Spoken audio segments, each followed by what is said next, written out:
Heart ఫెయిల్యూర్‌కి మనం చేయవలసిన దాని వ్యాధి నిర్ధారణకి కొన్ని పరీక్షలనేవి చేయవలసి ఉంటుంది. క్లినికల్ ఎగ్జామినేషన్‌తో పాటు.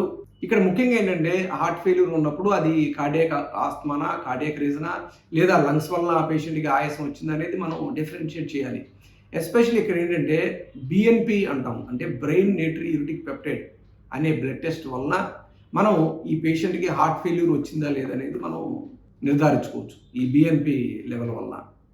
అదేవిధంగా ఈ హార్ట్ ఫెయిల్యూర్ ఉన్న వాళ్ళకి ఈసీజీ, ఎకోకార్డియోగ్రాము మరియు ఎక్స్‌రే అనే పరీక్షల ద్వారా దాదాపుగా మనం దీని యొక్క వ్యాధిని మనం డయాగ్నోసిస్‌ని మనం నిర్ధారించుకోవచ్చు. మనకేంటంటే ఈ ఎకోకార్డియోగ్రఫీ ఈ రోజుల్లో చాలా ఈవెన్ మిడ్ సిటీస్‌లో కూడా అవైలబిలిటీ వచ్చింది. ఇక్కడ ఏంటంటే ఈ ఎకోకార్డియోగ్రామ్ వల్ల మనకి హార్ట్ ఎన్లార్జ్ అయిందా లేదా, లోపల కవాటాలు ఎలా ఉన్నాయి, అండ్ హార్ట్ యొక్క chambers left atrium, right atrium enlarge అయినాయా లేదా, ఊపిరితిత్తుల్లో ప్రెషర్ పెరిగిందా లేదా, లెఫ్ట్ హార్ట్ ఫెయిల్యూరా, రైట్ హార్ట్ ఫెయిల్యూరా, గుండు చుట్టూ ఏమైనా వాటర్ వచ్చిందా, ఇవన్నీ కూడా మనకి ఈ ఎకోకార్డియోగ్రఫీ పరీక్ష ద్వారా మనకు తెలుస్తుంది. అదేవిధంగా ఈ హార్ట్ ఎన్లార్జ్మెంట్ అయిన పేషెంట్స్ కొంతమంది సడన్గా చనిపోతుంటారు. అంటే సడన్ కార్డియాక్ డెత్ అంటాం. ఇటువంటి సందర్భాల్లో హార్ట్ యొక్క పంపింగ్ సామర్థ్యం కనుక మనకు తక్కువగా ఉన్నట్లయితే మనం 72 గంటల పాటు హోల్టర్ మానిటరింగ్ అనే పరీక్ష చేయించవలసి ఉంటుంది.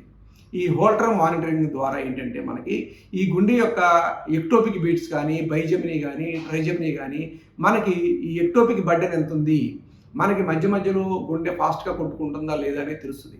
అంటే ఏంటంటే హార్ట్ యొక్క ఎరిథమియా డిస్టర్బెన్సెస్ ఏంటనేది మనకి ఈ హోల్టర్ మానిటరింగ్లో తెలుస్తుంది.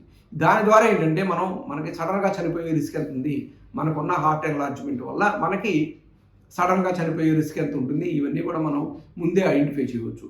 కొన్ని సందర్భాల్లో హార్ట్ ఎన్లార్జ్మెంట్ ఉన్న వాళ్ళకి మేము కార్డియాక్ ఎంఆర్ఐ చేయించడము, స్ట్రెస్ థాలియం చేయించడము. కార్డియాక్ ఎంఆర్ఐలో ఏంటంటే మనకి అది మయోకార్డిటిస్ వల్ల వచ్చిందా, లేదా హార్ట్ అటాక్ వల్ల వచ్చిందా, లేదా కొన్నిసార్లు జెనెటికల్గా కార్డియోమైపతి ఏమైనా వచ్చిందా, కొన్ని సందర్భాల్లో రేర్గా ఏంటంటే అమైలాయిడోసిస్, సార్కాయిడోసిస్, ఇటువంటి రెస్ట్రిక్టివ్ కార్డియోమైపతీస్ కూడా మనం ఈ కార్డియాక్ ఎంఆర్ఐలో కరెక్ట్గా డెలిమినేట్ చేయొచ్చు.